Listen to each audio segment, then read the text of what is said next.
Good morning प्यारे बच्चों। चलिए आज व्याकरण का पार्ट 2 पढ़ते हैं। कल पढ़ाए थे कुछ, जिसमें पढ़ाए थे, चलिए रिवीजन कर लेते हैं पहले। जैसे कल पढ़ाए थे हम कि वर्ण किसे कहते हैं, उसके बाद पढ़ाए थे वर्ण के भेद, स्वर, व्यंजन, ये सब पढ़ाए थे कल। यानी कि वर्णमाला पढ़ाए थे। वर्णमाला में क्या बोले थे कि वर्णों के सार्थक समूह को, वर्णों के सुव्यवस्थित समूह को वर्णमाला कहते हैं। वर्ण के 2 भेद होते हैं, स्वर और व्यंजन। उसके बाद पढ़े थे कि स्वर किसे कहते हैं, तो जिसका उच्चारण स्वतंत्र रूप से होता है उसे स्वर वर्ण कहते हैं। इसकी संख्या कितनी है, तो 11 है।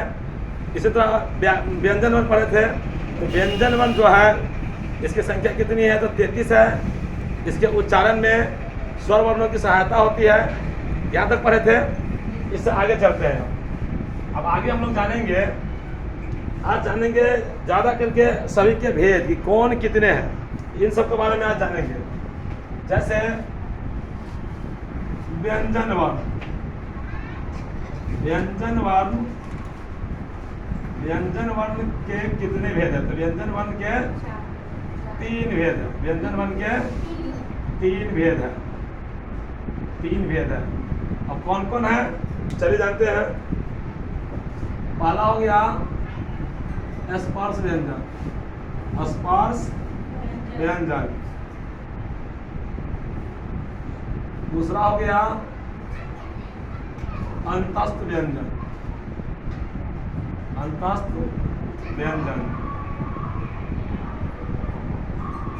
तीसरा हो गया ऊष्म व्यंजन, ऊष्म व्यंजन। ध्यान देंगे, अभी के अभी इसकी संख्या, परिभाषा, सब कुछ अभी के अभी याद हो जाएगा, तो थोड़ा सा ध्यान देंगे। चलिए, तो देखिए स्पर्श व्यंजन है। स्पर्श व्यंजन का अर्थ यह है कि स्पर्श यानी कि छूना। तो हम जब भी कोई वर्ण को बोलते हैं तो वायु के साथ बंद रहेगी।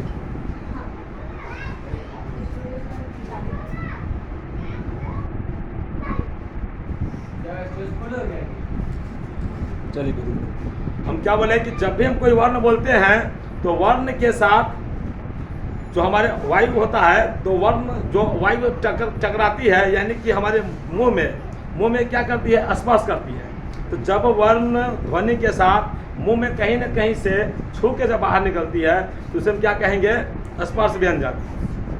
जैसे में आप अगर बोलते हैं तो क ख का बोलेंगे तो क ख ग घ अंग, इस पांचों को बोलना है तो देखिए कहाँ से आवाज आ रहा है, तो कंठ से आएगा। कहाँ से आवाज आ रहा है, क ख ग घ अंग। तो अगर आपसे पूछ दे कि ग का उच्चारण स्थान क्या है, तो क्या बोलेंगे, कंठ। अगर पूछ दे च का उच्चारण स्थान क्या है, तो जैसे देखिए अगला है च छ ज झ य, ये भी कितने हैं, 5 है। इसका भी उच्चारण हम करते हैं तो कंठ से ऊपर आएंगे, क्या, कंठ से ऊपर क्या है, तालु। कंठ से ऊपर तालु है। और तालु का आगे है मृदा, मृदा जिसको मसूड़ा बोलते हैं, जिसमें दांत फसल है ना, तो उसको बोलते हैं मृदा। और उसके आगे है दांत, तो दांत हो गया। और दांत से आगे क्या है, हमारा ओष्ठ है। तो 5 ठो है। जैसे हम एक आकृति के माध्यम से समझते हैं, मान लेते हैं कि हमारा हो गया क्या, मुंह हो गया। यहाँ से हमारा क्या है, कंठ है ना, कंठ है। यहाँ पर तालु होगा, है ना। और यहाँ पे मान लेते हैं कि ये जो हो गया, वो बना ठीक ना है, क्या बन गया हाँ, ऐसा सुना जानते नहीं क्या बनता है, सब कलाकारी करने ना आता। ये हो गया कौन चीज, कंठ। समझ में कुछ आ रहा है। कंठ के ऊपर देखो, जीभ से देखो करके, तो वहाँ पे हमको तालु नजर आएगा, जो एक छत के टाइप से बना हुआ है। ये हो गया हमारा क्या, तालु। तो तालु को ताला में बोलते हैं। उसके बाद चलिए आगे, जिसमें दांत फंसा हुआ है, दांत है ना, उसको बोलेंगे मृधा। उसे क्या बोलेंगे, मृधा। और दांत से आगे, सॉरी, मृधा से आगे चलेंगे, जिससे फंसा हुआ है दांत, तो दांत, इसको बोलेंगे दंत, दंत। और उससे आगे क्या हो गया, 2 ओष्ठ हमारा है ऊपर नीचे, तो कौन सा हो गया, ओष्ठ। अब एक चीज मिलाओ, ये सब क्रम से है कि नहीं है, पहले कंठ, फिर तालु, फिर मृधा, फिर दंत, उसके बाद ओष्ठ। लाइन से है, तो यहाँ भी लाइन से है, ये भी क्या है, लाइन से है। स्पर्श व्यंजन जो है, इसकी कुल संख्या जो है कुल संख्या अगर कोई पूछ दे कि स्पर्श व्यंजन की कुल संख्या कितनी है तो बोलेंगे 25 है। कितने हैं? 25।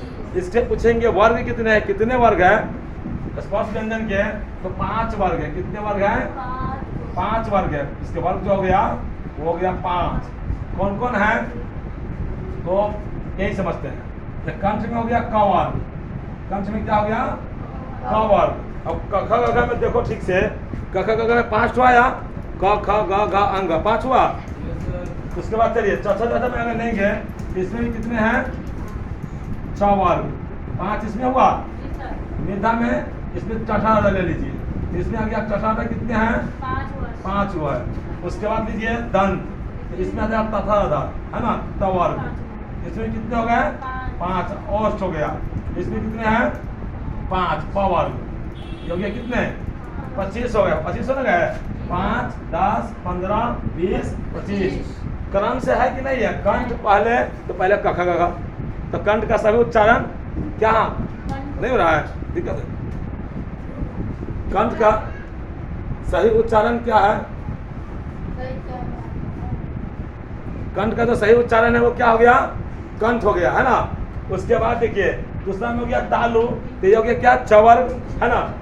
10 हो गया।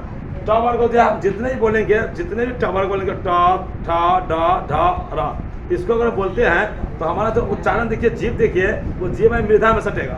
आप बोल के उच्चारण करके देखिए तो ट, ठ, ड, ढ, र, इस प्रकार से बोलते हैं तो हमारा सभी उच्चारण के समय क्या होता है? सभी कुछ मृदा में सट रहा है। सभी जीभ जो है, हमारा जीभ जो है कहाँ सट रहा है? मृदा में। उसके बाद देखिए तवर्ग, तवर्ग में क्या होगा कि हमारा जो जीभ है वो दांत से सटेगा। आप बोल के देखिए त, थ, द, ध, न, सट रहा है, उच्चारण हो रहा है कि नहीं? तो उसमें देख रहे हैं ना कि उसमें जो भी उच्चारण कर रहे हैं तो त, थ, द, ध, न, उसमें आ रहा है ना, हो रहा है कि नहीं? जैसे अगला देखिए पवर्ग, तो पवर्ग में जो हो गया, तो पवर्ग में हम क्या देख रहे हैं कि जितने भी उच्चारण करते हैं, जैसे कि प और सट रहा है, ह और सट रहा है, ब, भ, म, तो ये पांचों को हम कहाँ से बोल रहे हैं? प, फ, ब, भ, म, ये पांचों कहाँ से बोल रहे हैं? ओठ से बोल रहे हैं। तो इसका उच्चारण स्थान समझ गए। कवर्ग का सभी उच्चारण स्थान कहाँ से होगा? कंठ से। चवर्ग का कहाँ से होगा? तालु से। टवर्ग का मृदा से, तवर्ग का दंत से, और पवर्ग का ओठ से। इसे कुल संख्या कितनी हो गई?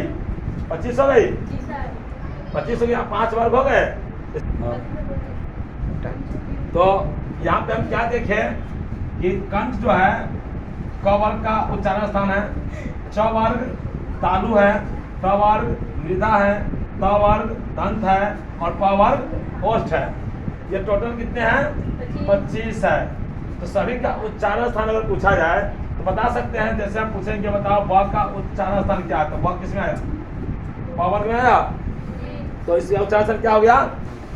प, है ना। इसी तरह अगर पूछा जाए ग का उच्चारण स्थान बताओ, तो ग का क्या होगा?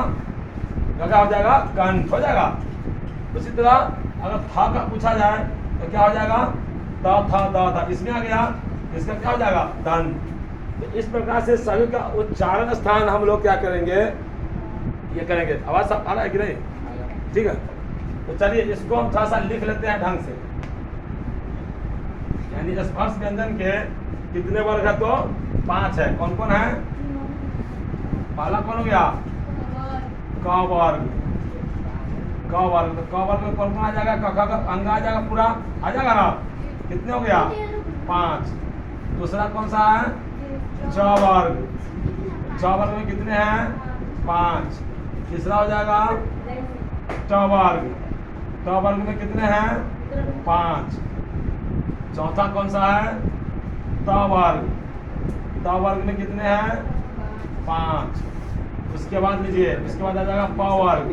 तो प वर्ग में कितने हैं? 5। टोटल कितना हो गया? 25।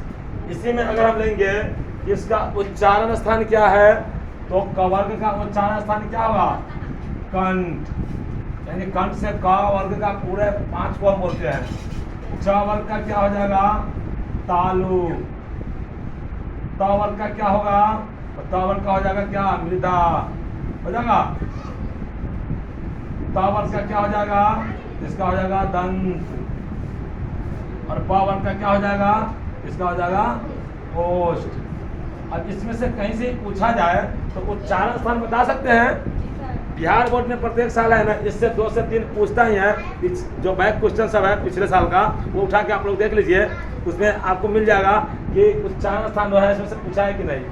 ज का पूछ देगा, था का पूछ देगा, भाव का पूछ देगा, म का पूछ देगा, तो आपको इसमें से टिक लगाना है। इस 5 में से ऑप्शन को जाएगा 4 को, उसमें से टिक लगा देना है, बन जाएगा, कोई दिक्कत नहीं है। अब चलिए अंतस्थ व्यंजन, स्पर्श व्यंजन लगभग समझ गए। जो ध्वनि के साथ स्पर्श करके बाहर निकले, वायु के साथ ध्वनि जो है वायु से संपर्क करके और स्पर्श करके बाहर क्यों निकले, स्पर्श कहाँ कर रहा है, तो इसी पाँचों में कर रहा है, तो छू के निकल रहा है, इसका नाम क्या है, स्पर्श व्यंजन। चले आगे देखिए। अब दूसरा है कौन सा, अंतस्थ व्यंजन। तो अंतस्थ व्यंजन नाम सुनने से ही लगता है क्या कि अंतस्थ व्यंजन यानी अंदर की ओर खींचना। तो ये जो है ये 4 है, य, र, ल, व, कितने हैं, 4 है। इनका उच्चारण हम जब भी करते हैं तो हम वायु को अंदर की ओर खींचते हैं। जब अंदर की ओर खींचते हैं तो ये वर्ण क्या कहलाते हैं, अंतस्थ व्यंजन। जैसे आप उच्चारण करके इसका देख लीजिए, जैसे बोलते हैं य, र, ल, व, वायु अंदर की ओर आ रही है, तो इसको हम क्या बोलते हैं, अंतस्थ व्यंजन, अंदर की ओर खींच रहे हैं। इसकी संख्या कितनी है, इसकी संख्या हो गई कितनी, 4। समझ में आ गया। 10 व्यंजन क्या, जब हम वायु को ध्वनि देने के लिए अंदर की ओर खींचते हैं और उससे जो हमारी ध्वनि निकलती है उसे हम क्या बोलते हैं, अंतस्थ व्यंजन। इसकी संख्या कितनी है, तो 4 है। समझ में आ गया। आगे देखिए, उष्म व्यंजन, नाम से लग रहा है उष्म यानी उष्मा देती है। तो ये जो है तलावेश, मूर्धन्य, दंश, ह, है ना, ये 4 ठो है। इसकी संख्या कितनी हो गई, इसकी संख्या हो गई 4। तो इसको बोलने से क्या होता है, हम इसको जब भी मुख से बोलते हैं तो उष्मा पैदा होती है। जैसे आप लोग बोल के देखेंगे, तलावेश, मूर्धन्य, दंश, हाँ, ये कब होगा, जब ठंडा में हम लोग स्नान करते हैं, है ना, ठंडा में, तो उस समय जब आते हैं स्नान करके तो कैसे करते हैं, बोलते हैं, तो उसमें क्या करते हैं, उष्मा को हम लाते हैं शरीर में और उसमें गर्मी आता है। ऐसा होता है कि नहीं होता है, ऐसा कभी किया है कि नहीं।